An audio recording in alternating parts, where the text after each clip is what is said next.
Welcome back to another important video. दोस्तों, इस video के अंदर अगेन बातचीत करने वाले हैं यहाँ पर IFCI के बारे में। और IFCI की बात की जाए तो यहाँ पर हम दो तीन चीज़ें डिस्कस करेंगे कि बाज़ार अपने लेवल कैसे फाइंड आउट करती है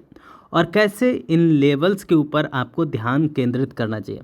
और ये लेवल क्यों ब्रेक होते हैं और क्यों यहाँ से हमें रिजेक्शन देखने को मिलता है, उसके बारे में डिस्कस करेंगे। और एज ऑफ नाउ देखा जाए तो स्टॉक अपने 88 रुपीज़ से रिजेक्शन दिखाने के बाद हमें यहाँ पर बेस बनाते हुए देखने को मिल रहा है। एंड ये जो बाज़ार अपना बेस बनाती है, जहाँ पर टाइम स्पेंड करती है, एक जोन क्रिएट करती है बाज़ार। अभी यहाँ पर जो नेक्स्ट मूव के लिए यहाँ पर जो ये चीज़ें क्रिएट हो रही हैं, या तो एक ये आपको सपोर्ट बनते हुए देखने को मिलेगी, या फिर एक ये नया रेजिस्टेंस बनते हुए देखने को मिलेगा। इसको समझने के लिए हमें प्रीवियस टाइम फ्रेम के ऊपर जाना पड़ेगा। अगर मैं प्रीवियस चार्ट की बात करूँ तो यहाँ पर आप देखिए रिसेंट यहाँ पर बाजार ने कहाँ पर अपना टाइम स्पेंड किया है। कल के ट्रेडिंग सेशन में यहाँ पर टाइम स्पेंड किया, और उससे प्रीवियस ट्रेडिंग सेशन में यहाँ पर, और उससे प्रीवियस ट्रेडिंग सेशन में यहाँ पर, और आज के दिन जहाँ से हमें रिजेक्शन देखने को मिला, जो कि इसका प्रीवियस एक रेजिस्टेंस देखने को मिला था, जहाँ पर कंपनी ने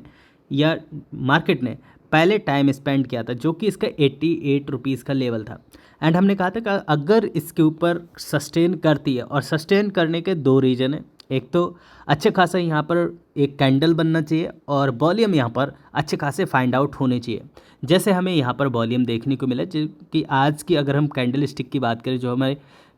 फर्स्ट कैंडल स्टिक यहाँ पर बनते हुए देखने को मिली, तो प्रीवियस वॉल्यूम से यहाँ पर हमें हाई वॉल्यूम देखने को मिले, जिसकी वजह से अच्छा खासा एक कैंडल बना, और उसने इस जोन को ब्रेक करके एक अलग रणनीति बनाई, और उसके बाद हमें ये लेवल जो है फाइंड आउट होते हुए देखने को मिले। अब ये वाला जो जोन है, जो कि इसका 85 रुपीज़ का लेवल है, यहाँ पर अगर वॉल्यूम के अंदर आपको बढ़त देखने को मिले, और साथ साथ यहाँ पर red kind of volume candlestick find out हो, तो यहाँ से अगेन प्राइस आपको नीचे आते हुए देखने को मिलेगा। और अगर यहाँ पर वॉल्यूम बढ़े और एक ग्रीन कैंडल बनती है, तो अगेन ये वाला जो लेवल है, जो कि 87 रुपीज़ 50 पैसे का, ये आपको टच होते हुए देखने को मिलेगा। और जब बाज़ार अपने इस वाले लेवल के ऊपर आएगी, अगेन अगर यहाँ पर वॉल्यूम हाई होते हैं, यहाँ पर अच्छा खासा कैंडल बनता है, तो अगेन आपको यहाँ पर 95 रुपीज़ तक और इवन 90 रुपीज़ तक जाते हुए स्टॉक देखने को मिलेगा। ज़रा आप यहाँ पर देखिए, अगर मैं प्रीवियस मार्केट सेशन की बात करूँ, यहाँ पर एक गैप अप हमें ओपनिंग होते हुए देखने को मिली बिकॉज ऑफ हाई वॉल्यूम, और उसके बाद अच्छा खासा यहाँ पर एक बेस बनाया कंपनी ने, और नेक्स्ट डे यहाँ से अगेन हमें हाई वॉल्यूम आते हुए देखने को मिले, और स्टॉक कहाँ गया, अगेन यहाँ पर बेस बना, अगेन हाई वॉल्यूम हुए, अगेन ये वाला जोन यहाँ पर हमें ब्रेकआउट होते हुए देखने को मिला, और एक नई चाल स्टॉक ने पकड़ी। तो अब यहाँ पर आपको देखना चाहिए कि स्टॉक के अंदर कैसे हमें वॉल्यूम आते हुए देखने को मिल रहे हैं लास्ट ट्रेडिंग सेशन के लास्ट कैंडल स्टिक के ऊपर। ये चीज़ें बहुत ज़्यादा कॉम्प्लेक्स होती हैं। अगर आपको ये चीज़ें समझ में आ रही दोस्तों, नीचे ज़रूर से कमेंट बॉक्स में शेयर कीजिएगा, और अगर आपको कोई भी चीज़ समझ में नहीं आ रही, वो भी आप नीचे कमेंट बॉक्स में शेयर कीजिए। अब यहाँ पर देखिए, आज के ट्रेडिंग सेशन में जहाँ से स्टॉक ने ओपनिंग ली थी, जो कि इसका प्रीवियस एक रेजिस्टेंस था, आप कह सकते हैं, वो एज ऑफ नाउ हमें सपोर्ट की तरह काम करते हुए देखने को मिल रहा था, एंड जिसकी वजह से यहाँ से स्टॉक के अंदर हमें एडवांस आते हुए देखने को मिला। और रिजेक्शन हमें कहाँ से होते हुए देखने को मिला था, यहाँ पर आप देखिए, ये वाली जो कैंडल स्टिक का जो क्लोजिंग प्राइस है, अगर आप इसको बहुत अच्छे से ध्यान में देखेंगे प्लॉट करके अपने चार्ट के ऊपर, तब आपको बहुत अच्छे से ध्यान में आएगा, एंड ये समझ में भी आएगा आपको, क्योंकि यहाँ पर एक ये जिसका ओपनिंग प्राइस था, और वो एज ऑफ नाउ देखा जाए तो एक रेजिस्टेंस के रूप में कामकाज करते हुए देखने को मिल रहा है। आज कई बार यहाँ पर जाने की कोशिश की स्टॉक ने, बट यहाँ पर सस्टेन नहीं कर पाया, और इसके बाद हमें यहाँ से रिजेक्शन आते हुए देखने को मिल रहा है। अगर हम वीकली कैंडल स्टिक के ऊपर देखें, तो आपको और भी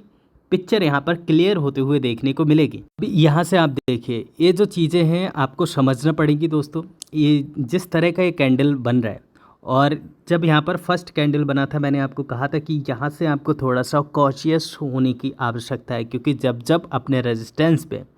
इस तरह का कैंडल स्टिक बना है, तब तब हमें वहाँ से एक प्राइस रिजेक्शन देखने को मिला है। अगर हम इसकी बात करें, क्योंकि ये इसका प्रीवियस हाई था, इसको ब्रेक नहीं कर पाया, और यहाँ पर कुछ हमें इस तरह का कैंडल स्टिक बनते हुए देखने को मिला था, और स्टॉक प्राइस के अंदर हमें करेक्शन आते हुए देखने को मिला। अगेन अगर हम बात करें यहाँ की, तो यहाँ पर भी हमें same kind of candle stick find out होते हुए देखने को मिली थी, जिसके बाद अगेन प्राइस के अंदर हमें करेक्शन आते हुए देखने को मिला था।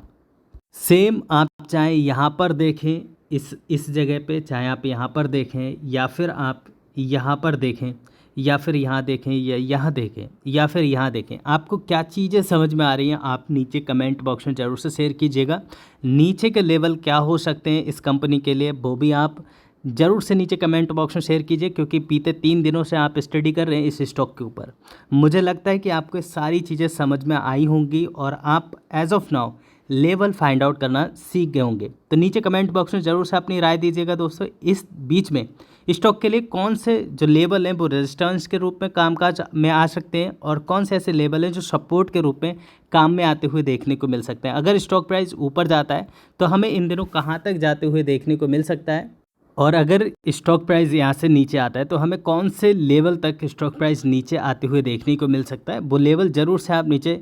कमेंट बॉक्स में शेयर कर सकते हैं, जिससे कि नए फैमिली मेम्बर्स जो आ रहे हैं उनको जानने के लिए बहुत ही ज़्यादा मदद मिल सकती है। फिर मिलेंगे नेक्स्ट वीडियो में, तब तक आप अपना बहुत ढेर सारा ख्याल रखिए। Thanks for watching, see next video, bye bye for now, God bless.